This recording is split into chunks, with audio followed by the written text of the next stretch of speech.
Hello everyone, आप सभी का हमारे चैनल पे स्वागत है। बच्चों, आज के वीडियो में हम जो कक्षा 10 की गणित है, जो प्रमेय 6.1 थेल्स प्रमेय को हम सिद्ध करेंगे। बहुत इंपॉर्टेंट प्रमेय और एग्जाम में हर साल आती है। प्रमेय की स्टेटमेंट क्या कहती है? यदि किसी त्रिभुज की एक भुजा के समांतर अन्य दो बिंदुओं को भिन्न भिन्न बिंदुओं पर प्रतिच्छेद करने के लिए एक रेखा खींची जाए तो ये अन्य दो भुजाएं एक ही अनुपात में विभाजित हो जाती हैं। यानी कि ये स्टेटमेंट क्या कहता है? अगर आपके पास कोई त्रिभुज है, ठीक है, अगर आपके पास कोई त्रिभुज है, मैं आपको त्रिभुज बना के दिखा दूं। सपोज करो ये हमारे पास एक त्रिभुज है, इसको फिल कर देते हैं। ये त्रिभुज है, इस त्रिभुज का नाम दे दिया हमने A B C. A B C, ठीक है। हमने एक रेखा लेनी है जो एक भुजा के समांतर हो। ये भुजा के समांतर एक रेखा हमने ले ली। जब हम ये रेखा लेंगे तो यहाँ पर और यहाँ पर बिंदु विभाजित करेगा अन्य दो बिंदुओं पर। इस दो बिंदु का नाम दे दिया मैंने, इस बिंदु को मैंने डी दे दिया, इस बिंदु को मैंने ई दे दिया, ठीक है। ये जो रेखा है प्यारे बच्चों, ये जो रेखा है और ये जो रेखा है वो आपस में समानांतर है। तो प्रमेय क्या बोलती है? यदि किसी त्रिभुज में अगर एक रेखा दूसरी रेखा के समांतर है, यहाँ पर जो डी ई रेखा है वो समांतर है बी सी के, तो अगर ऐसा होता है तो थेल्स प्रमेय के अनुसार क्या होता है कि ये जो बिंदु इस भुजा को और इस भुजा को दो बिंदुओं पर बांट रही है, तो इनका जो अनुपात होता है वो समान होता है। ए डी बट्टा डी बी इसके बराबर होता है, ए डी बट्टा डी बी बराबर होता है ए ई बट्टा ए सी। ए ई बट्टा ई सी, ये चीज आपको क्या करनी है? प्रूफ करनी है। ये प्रमेय का स्टेटमेंट है। समझ गए आप? कोई दिक्कत यहाँ तक, कोई परेशानी नहीं होगी। अब प्रमेय देखो, प्रमेय को प्रूफ करने के लिए आपको मैं दो चीज समझाना चाहता हूँ। कुछ बेसिक आपको मुझे बताना है, ठीक है। अगर आपके पास एक ऐसा त्रिभुज है, समकोण त्रिभुज है, ठीक है। इस त्रिभुज का नाम मैं बोल देता हूँ पी क्यू आर है और यहाँ पर 90 अंश का कोण बन रहा है, ठीक है। तो जब 90 अंश का कोण बनता है तो इसे हम आधार बोलते हैं और इसे हम ऊंचाई बोलते हैं। जब ऊंचाई हमारी लंबवत होती है तो त्रिभुज का क्षेत्रफल का सूत्र क्या होता है? त्रिभुज का क्षेत्रफल का सूत्र होता है 1/2 आधार गुणा ऊंचाई। ये सूत्र होता है। अगर मेरे पास एक ऐसा त्रिभुज है, ठीक है, मेरे पास एक ऐसा त्रिभुज है, ये इस त्रिभुज का नाम मैं बोल देता हूँ कि यह है ए, यह है बी, यह है सी। तो ये वाली जो ऊंचाई है, क्या ये लंबवत है? नहीं है, क्योंकि यहाँ पर कोण 90 अंश का नहीं है, ठीक है। तो क्या इस त्रिभुज का अगर मैं क्षेत्रफल मुझे निकालना है, एबीसी का क्षेत्रफल मुझे अगर निकालना है, तो क्या मैं ये सूत्र यहाँ लगा सकता हूँ? बिल्कुल नहीं लगा सकता। तो मैं क्या करूँगा? मैं इसके लिए क्या करूँगा, इस भुजा को थोड़ा आगे बढ़ा दूंगा और यहाँ से लंब डालूंगा ए बिंदु से, ठीक है। और इस बिंदु का नाम मैंने क्या बोल दिया? डी बोल दिया। और यहाँ पे 90 अंश हो गया।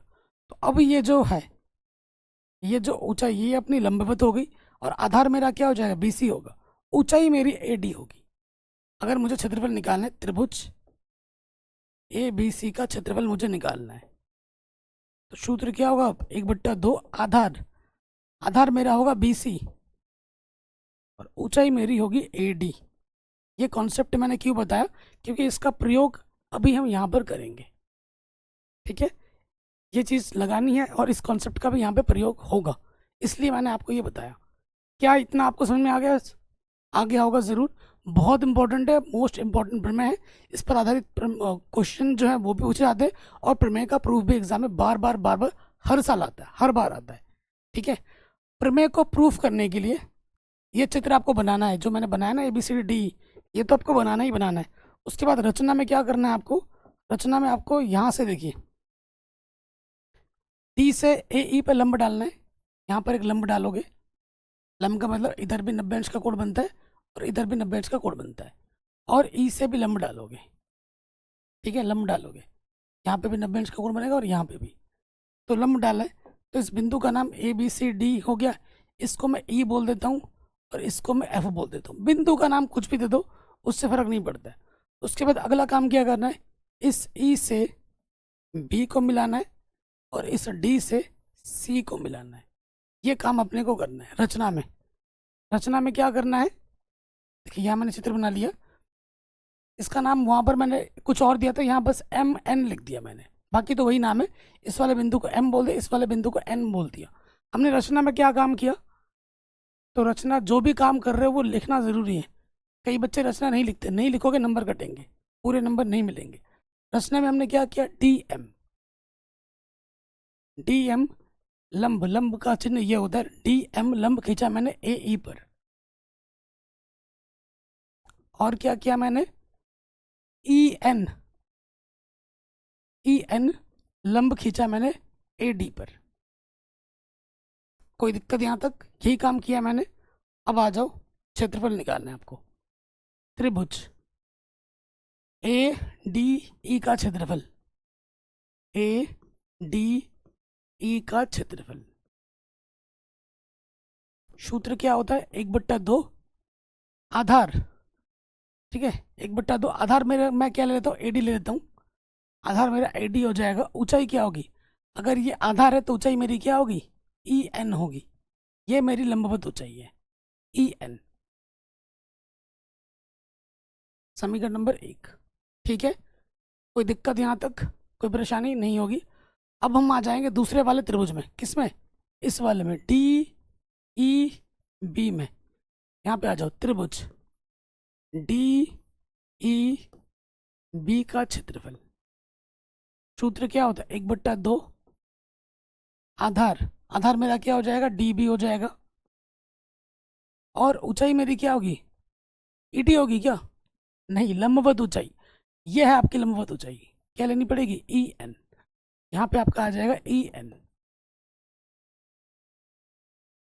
ठीक है, इस चीज़ का ध्यान रखना है। कोई दिक्कत यहाँ तक, कोई परेशानी यहाँ तक नहीं होगी। अब क्या करना है आपको, भाग दे देना है। समीकरण 1 को भाग दे देना है 2 से। समीकरण 1 भागा समीकरण नंबर 2। ठीक है, बायां वाला भागा बाईं तरफ दोगे। त्रिभुज ए डी ई का क्षेत्रफल,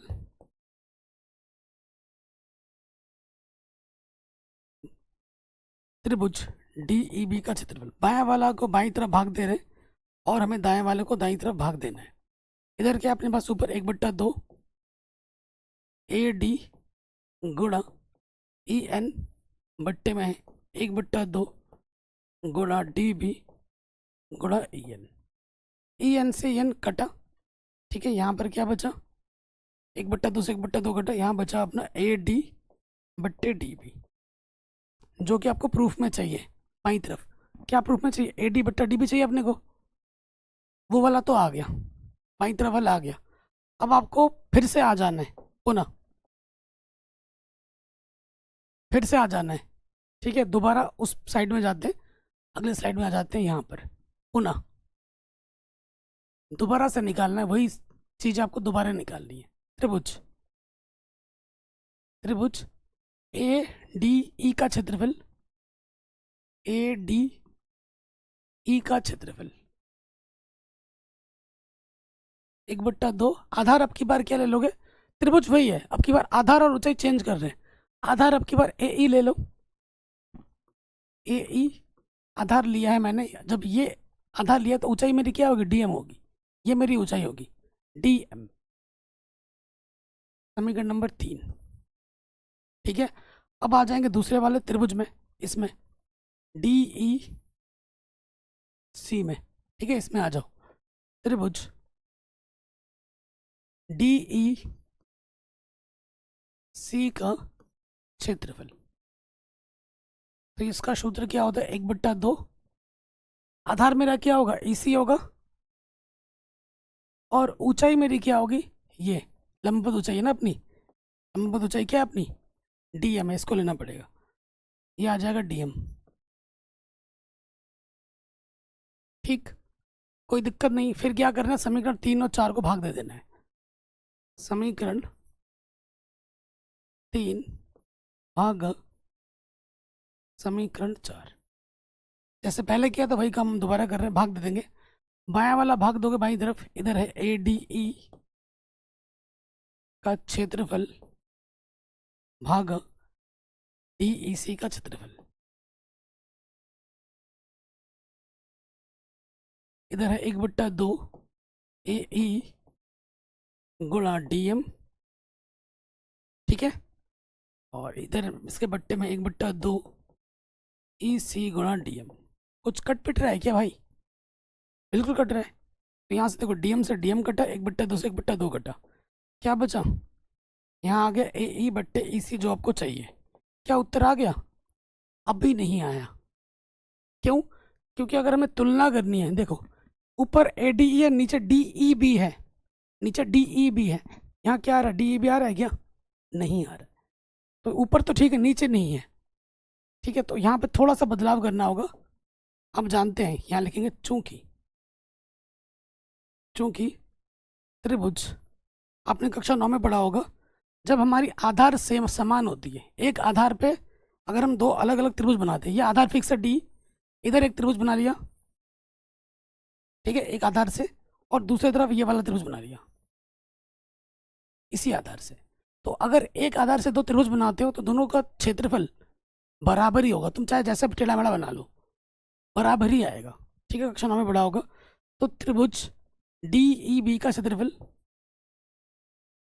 किसके बराबर होगा? बराबर होता है, ये बराबर होता है DEC का क्षेत्रफल। त्रिभुज DEC का क्षेत्रफल के बराबर होता है। इस चीज का प्रयोग यहाँ कर देंगे। ऊपर वाला तो वैसे का वैसे ही रखना है, ADE का क्षेत्रफल, ठीक है। इसका प्रयोग करेंगे, DEC के जगह पे क्या आ जाएगा? DEB आ जाएगा। अब दोनों तरफ समान आ गया।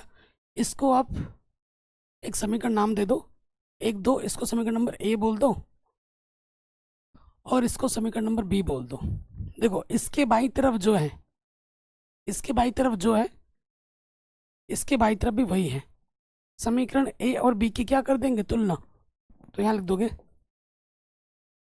समीकरण A व B से, समीकरण A व B से। उसके बाई इधर कितना था? AD/DB, यहाँ लिख दोगे AD/DB। बाई तरफ से ये बचा, दाई तरफ से क्या बच जाएगा? AE/EC। यही आपको प्रूफ करना था। आप समझ गए होंगे, 1 2 बार और देख लीजिए और खुद से एक बार बनाने की चेष्टा कीजिए। मैं मुहर लगा के दे सकता हूँ, 100% गारंटेड है, ये हर साल आपके एग्जाम में आता है। कोई सा भी पेपर उठा के देख लो, ये क्वेश्चन जरूर बैठा मिलेगा बड़े नंबर में, प्रूफ के लिए आता ही आता है। थेल्स का प्रमेय प्रूफ करने के लिए एग्जाम में हर साल आता है और इस पर आधारित प्रश्न भी आता है, ठीक है। मैं आपको दिखाता हूँ, ये जो प्रश्न आपके आंखों के सामने है, ठीक है, प्रश्नावली 6.2 का पहला क्वेश्चन है। ये हर साल आता है, चाहे ये वाला ले लो, ये वाला ले लो, हर साल एग्जाम में आता है। थेल्स प्रमेय पर आधारित प्रश्न का उपयोग कैसे होता है वो भी मैं बता देता हूँ। जैसे इस प्रश्न में क्या बोले, आकृति फर्स्ट में आपको दे रखा है DE समांतर है BC के, ये जो DE है ना, इस BC के समांतर है। आपको दे रखा है AD, आपको दे रखा है DB, आपको दे रखा है AE, आपको EC निकालना है। क्या निकालना है? पहले वाले में EC निकालना है। कैसे हल करेंगे? चूंकि DE समांतर है BC के, तो जब भी किसी त्रिभुज में ऐसा होता है तो हम कौन सा प्रमेय लगाते हैं? थेल्स प्रमेय से। थेल्स प्रमेय से क्या होती है बच्चों? थेल्स प्रमेय क्या कहती है? थेल्स प्रमेय कहती है AD/DB, AD/DB किसके बराबर होगा? AE/EC, AE/EC। अब हम मान रख देंगे, AD का मान है 1.5, DB का मान है कितना? 3, AE हमारे पास 1 है और EC हमें ज्ञात करना है। देखो दशमलव हटा दिया, दशमलव के बाद एक स्थान है, नीचे एक 0 बढ़ जाएगा। 15 1 कम 15, 15 दूनी 30, यानी कि हमारे पास 1/2 बराबर 1/EC। तिरछे गुणा करोगे, EC 1 कम EC, 2 1 कम 2, तो EC का मान बाबू क्या होगा? 2 सेंटीमीटर होगा। इस EC का मान क्या होगा? इस EC का मान होगा 2 सेंटीमीटर। तो मेरे तरफ से होमवर्क है आप लोगों के लिए कि इसका मान क्या होगा? AD का मान, ठीक है। सेम क्वेश्चन है, AD निकालना है। इसमें कमेंट करके आपको बताना है इसका उत्तर क्या आएगा, ठीक है। ये वाला प्रश्न मेरी तरफ से होमवर्क है। अगर आता है तो अच्छी बात है, नहीं आता है तो आपको प्रश्नावली 6.2 जो वीडियो मैंने बनाई है वहाँ पर इसका आंसर मिल जाएगा। बहुत इंपॉर्टेंट है, वेरी इंपॉर्टेंट है, और आपके एग्जाम में हर साल आता ही आता है।